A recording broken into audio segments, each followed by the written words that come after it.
Britain on a path to decline, with no vision, no coherent decision-making, no grip over the finances either of defence or diplomacy.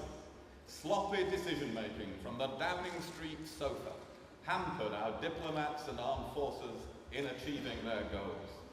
On our first day, the Prime Minister established the National Security Council so that all relevant ministers consider these issues together in the round with the expert advice available to them.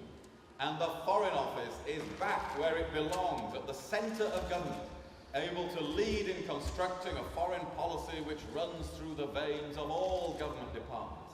For we now live in a networked world where we must not only be highly active in the UN, the EU, the G20 and the G8, but we must also build strong bilateral relationships directly with the world's emerging powers and emerging economies, and do so not only in diplomacy and between governments, but also in culture, education, sport, commerce, and between civil society and peoples. Imagine what a nation that has all the advantages of language, education, values, history, connections, and location that we have can achieve in the world. Imagine the millions of educational experiences, personal friendships, and jobs in British businesses that can flow if the leaders of the country actually organise themselves to promote these things wherever they go on the planet. And that is what the last government never did, and it is what we are now doing every single day.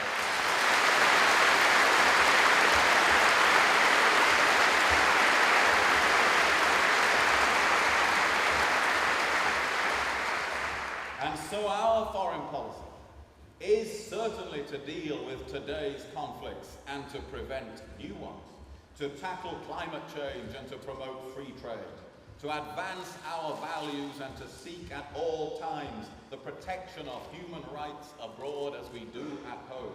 It is all these things, but it's also something else, to energize our relations and alliances in a broad and enduring way, to bring new opportunities and horizons to British people for decades to come.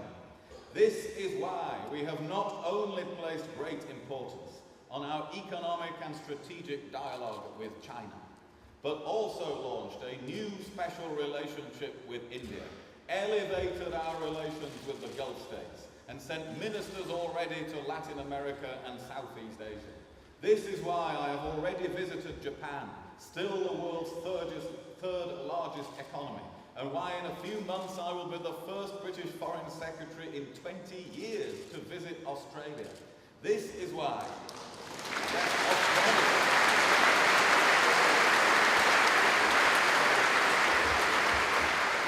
Can you believe that in 13 years no Labour Foreign Secretary visited Australia? And that is why we have already forged a closer partnership with Turkey, Europe's fastest growing economy. And this is why we have placed commercial objectives, seeking jobs for Britain, at the core of the work of all ministers travelling overseas, so that every one of them has in his or her pocket the business that is at stake, the British products that can be sold, the exports that can be earned for hard-working people back here at home. The last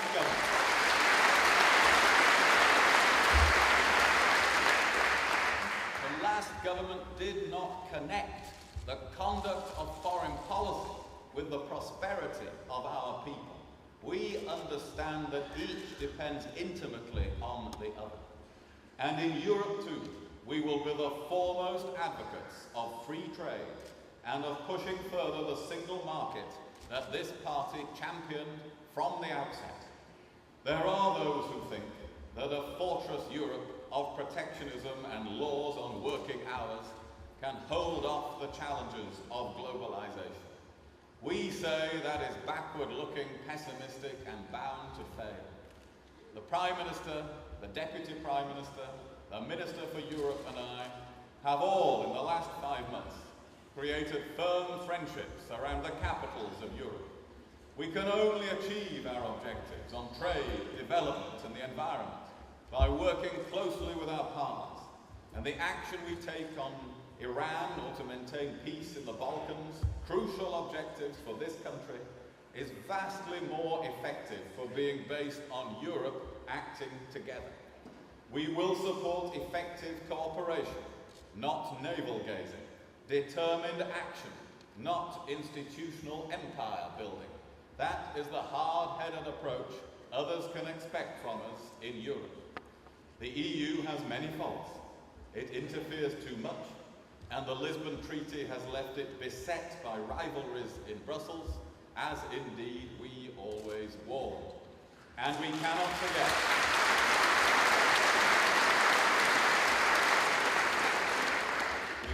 forget that its democratic legitimacy was undermined by Labour's disgraceful failure to hold the referendum they should have held.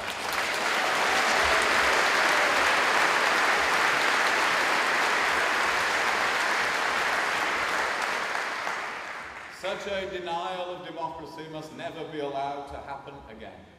This coalition is agreed that we will not agree to move more areas of power from Britain to the EU. And as we promised at the election, before this year is out, we will introduce a bill to make it the law that if any future government wishes to sign a treaty giving away more areas of power, it will be put to a referendum of the British people by law.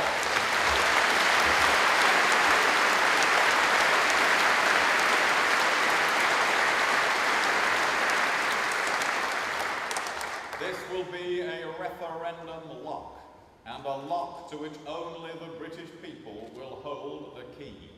And because the Lisbon Treaty was in part a self-amending treaty, where its ratchet clauses amount to the transfer of an area of power, there too, any government that proposes to agree to such a change will require permission in a referendum. There was a further commitment we made on Europe at the election, to reaffirm once and for all the sovereignty of our ancient Parliament. European law has effect in this country because, and solely because, Parliament wills that it should. Parliament passed the 1972 European Communities Act.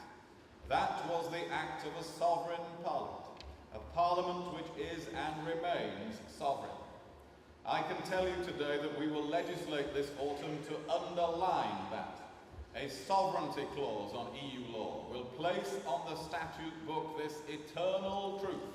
What a sovereign Parliament can do, a sovereign Parliament can also undo.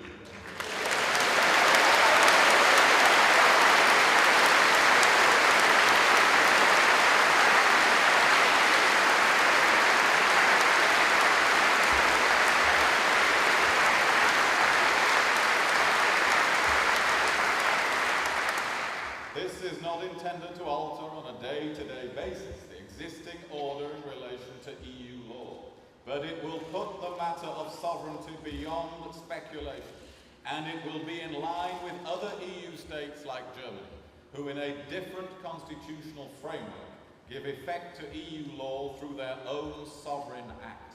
So this clause will enshrine this key principle in the law of the land.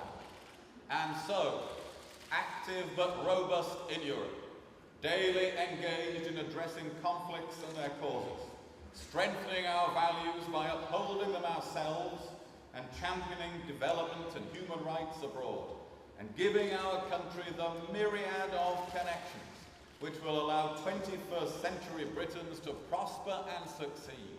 This is our foreign policy.